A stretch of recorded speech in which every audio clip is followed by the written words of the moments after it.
Oregon went into Salt Lake City yesterday and absolutely took over that place. Final score was Oregon 35, Utah 6. It was a clinic in every sense of the word. Bo Nix was dealing. The defense flying around. This Oregon football team, they're not the old Oregon football team. They're not that old team that used to lose to Stanford because they were too soft. Like this team, they're balling right now. Feel really good about where they're headed when they get to the Big Ten Conference.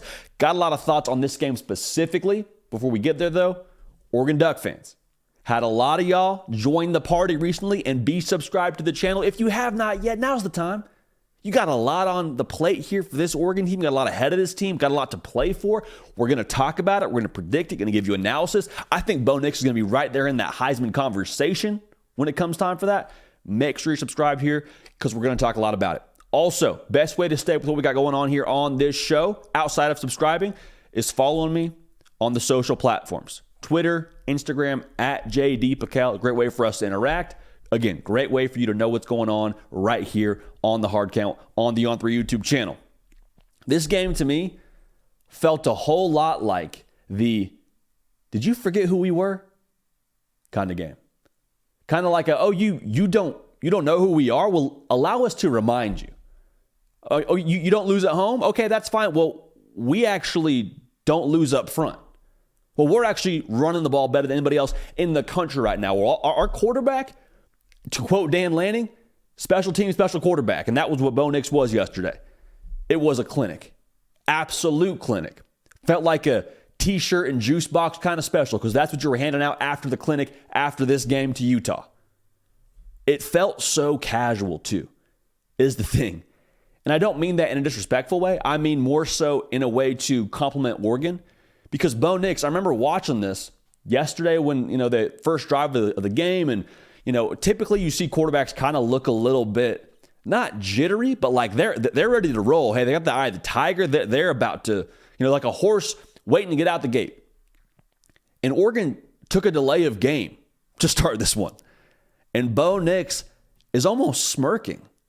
Like he almost has like this cautious smile when he's back there in the gun. And I was like, what is going on? Either this dude has a screw loose or he feels really good about what's about to go down. Now, I can't prove that had anything to do with the game, but Bo Nix was a cool customer in every sense of the word yesterday. Calling back to the preview we did on this game, we talked about one of the key factors to determine success in this football game was Oregon and what they did on the perimeter, how Utah defended that. Because Utah really stout up front. They had a great run defense coming into this one. But what Oregon did, got the ball out to Troy Franklin, got the ball out to a myriad of weapons and forced the defense to stretch. First of all, try and honor those perimeter plays. Also, force them to get running a little bit. Defense starts flowing sideline to sideline because they're tired of, being behind the 8 ball when they get some, football out to the sideline. So when they would run to pursue, then Oregon would go back the other way with a interior run, opposite of the motion, opposite of whatever kind of eye candy they gave that Utah defense, and it paid dividends. It was kind of like the quarter you put in the arcade to make the entire machine go. That was what Oregon was on the perimeter yesterday. When they got that working, when they got that rhythm going, and you saw the run game get rolling. The run game got going to a tune of 5.3 yards a carry, 142 yards. You saw the vertical game get going a little bit. You saw guys get open downfield in the middle of the field by nature of those safeties kind of being all out of sorts with what they were getting on the edge of this defense. And Bo Nix, man, going back to the way that he's just so in control of this offense, it felt a lot like whenever you watch Formula One, or if you do watch Formula One, I don't watch it a ton, but whenever I do, I remember this specifically from those broadcasts. They typically will have a little camera inside the car, and these cars are going however many miles an hour, just ridiculous speeds. Would be terrifying to any normal human being with a typical pulse. But these drivers, man, like, they look like they're playing a video game. They're just so calm, just driving, going through it. Meanwhile, everything else around them is going a million miles an hour, more or less. That was what Bo Nix was yesterday. Just very calm.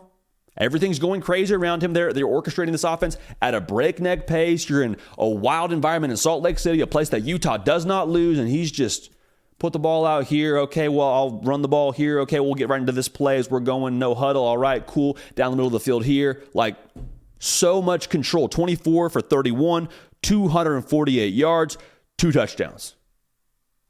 So casual is how it felt to me. I understand it wasn't, but it felt very casual. Now, defensively, I loved the way that Oregon operated here because Utah, they're known for being tough, known for being the hammer, not the nail. They're going to take it to you is how Utah operates offensively.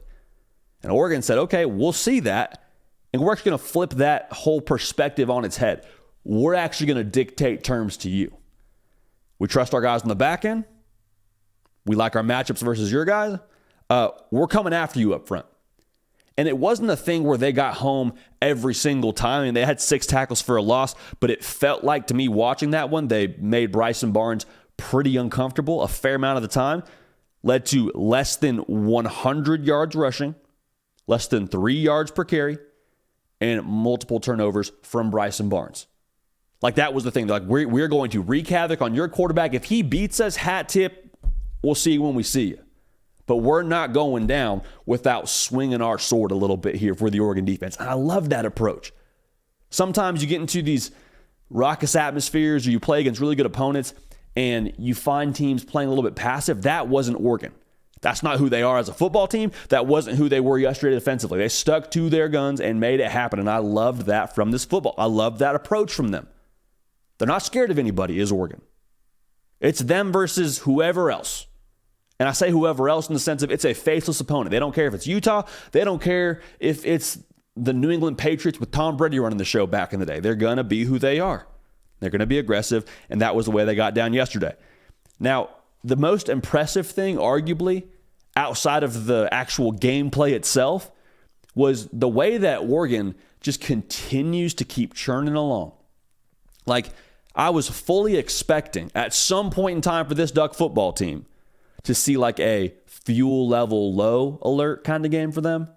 Because the Washington game, emotionally draining, you lose by 3 points on the road, no break. Got to play a good Washington State team, handle business. So you're kind of sitting there saying, okay, when is this letdown going to happen? We've seen it across the country. We saw it from Texas, saw it from Oklahoma, saw it from Washington after they all had draining football games. Like, when are we going to see this letdown from Oregon? I still haven't seen it. I didn't see it yesterday in a spot where it was very possible to have a letdown game of sorts. They pressed the throttle down. It wasn't like they just kind of kept going. There's no. They went all gas, no brakes, and handled business. I cannot stress to you how ridiculous that level of competitive stamina is in college football. Because you got 18 and 22-year-olds. They also have class. They got other things on their plate. And quite frankly, Joel Klatt has said this on his podcast, and I 1,000% agree. College football is not structured to demand the best from your team every single week. Now, great teams demand the best from themselves every single week, but that's not the way that you have to play if you want to run the table. Because quite frankly, you get a G5 opponent here and there. You get a FCS opponent every now and then. You're going to play lesser competition, especially if you're a big dog like Oregon. Oregon didn't care. They just went out and handled business. Didn't matter who they played. They were going to bring it. And they brought it yesterday in every sense. And to me, honestly, the competitive stamina, the lack of letdown to this point from Oregon that we've seen reminds me a lot of Georgia. Reminds me a lot of how they hold their guys to a certain internal standard regardless of opponent. Reminds me of those 2010 Alabama teams. And I'm not saying that from the way the roster's built or from the talent level, because those guys had a lot of individuals go very, very high in the NFL draft. But the lack of letdown, the consistency to say, hey, we're focused on us and nobody else, it feels very Nick Saban-esque. It feels very Kirby Smart-esque. Guys that Dan Lanning is very familiar with, so I don't think that's an accident. Another reflection of that, your quarterback, Bo Nix, you're up by, I think it was 35-6 at this point. Like, at this point, the game is more or less out of reach. Bo Nix drops back, goes to check it down with a little bit of pressure. Looks like something's off between him and his check down. And Bo Nix comes off the field. Again, up 35-6. He is screaming at what looks like Bucky Irving. And Bucky Irving's been balling at this point in the day. And Bo Nix is letting him know, hey, you did the wrong thing. You did not do your job. Not worried about the score. Not worried about who they're playing against, not worried about his numbers. He's upset because they didn't execute. You can't fake that. That's a reflection of not worried about your opponent, worried about yourself. What all great competitors do, and what feels like going back to those Saban and Smart teams, what they have internally. They're worried about them. You saw this a lot on social media from Oregon and their creative team, the whole Ducks versus them thing. I think that's real. I don't think there's anything social media-ish about that. They're starting to play their best football, which is scary for the rest of the country. Another thing that, again, reminds me of the way that Kirby Smart coaches his football teams, the way that Nick Saban coaches his football teams. It's what Dan Lanning's doing right now. You got USC and Oregon State still left on the schedule. Probably the two toughest, not probably, they are the two toughest games left for you. Oregon, you got to feel good about here going into November because, quite frankly, Oregon has things, they do things rather, that are sustainable. Experience within this football team. Bo Nix, steady hand, no situation too big for him. Line of scrimmage play. Oregon, going into the game yesterday, the best yards per carry team in the country. That front seven came to play yesterday against a really good Utah offense that's going to run the football at you. At the very least, a really good offensive rushing attack from Utah. No problem. Handle business against Sione Vaki. You can lean on those things regardless. And those things, to me, experience, composure, big boys up front who win for you, that's going to be something that I think becomes more accentuated as we get into November, as guys get tired, as teams get dinged up, as teams lose, a little bit of stamina and fuel. Oregon's like, we're worried about us, and we have what it takes up front. Let's play ball. I'm excited to see what they do going forward. For the record, I think that mentality and what they have up front will travel to the Big Ten when they get there. But as for this season, I think they're a playoff team. And if I'm wrong, I'm wrong. We'll probably come back to this here at some point later in the year, and we'll talk about the day that we became a victim of the moment and picked Oregon to be a playoff team. But like the way that things look right now, the way they've made a performance yesterday at Utah, a good Utah football team, I think Oregon looks like a playoff team. And I have no problem saying that. So they still got to handle business.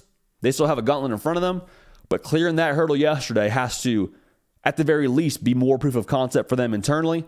And I think, again, was a statement to the rest of the college football world. Yeah, they lost to Washington, but you got to deal with Oregon here the rest of the way. Make sure you're subscribed.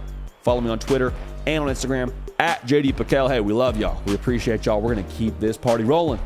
We will see y'all next time. Hey, y'all. Thanks so much for watching. Subscribe to the channel here to make sure you don't miss an episode of The Hard Count. Also, be sure to check out other videos on the On3 YouTube channel.